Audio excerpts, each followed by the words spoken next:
So alignment.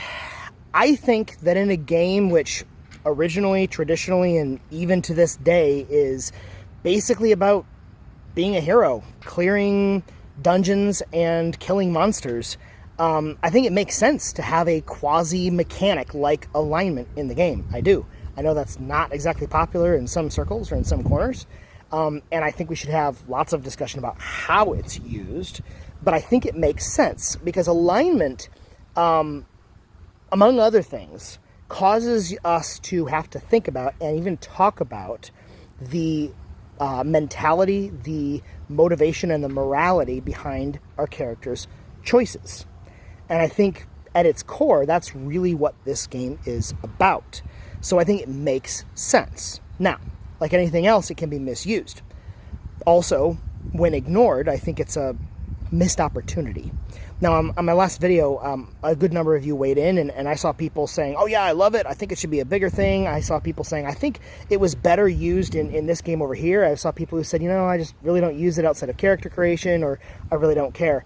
And it's interesting, I really did get a wide spread of perspectives on it. So this is mine. I think it makes sense, again, as a quasi-mechanic.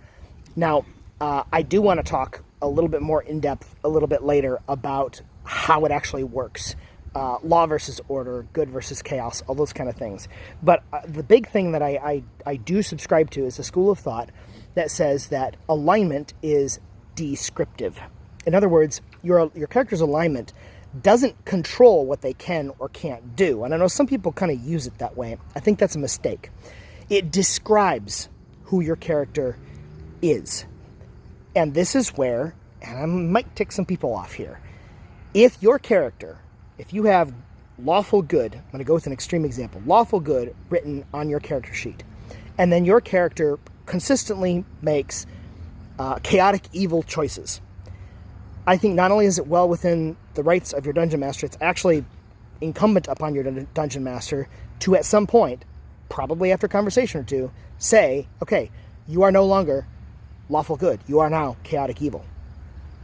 Now some people would consider that to be, punishing the player. I don't think it is. I think it's, again, if alignment is descriptive, it should describe what you're actually doing. So if you don't want to play a lawful good character anymore, well, your character is something different. It doesn't necessarily need to go all the way to chaotic evil. Maybe it's just more neutral. Maybe it's just like, you know what, man, you're just not playing it as a lawful good character. You're a little more neutral, or maybe you're a little more chaotic. Maybe you're chaotic good, or you know what? Good has no place in your character's heart, okay? Maybe you're just flat out evil. If it's descriptive, then that kind of thing needs to happen. Now, is this going to lead to some interesting conversations about the morality and mentality and motivation of your character? Yes, and I don't think that's a bad thing. I think it's fantastic in this game. What do you think?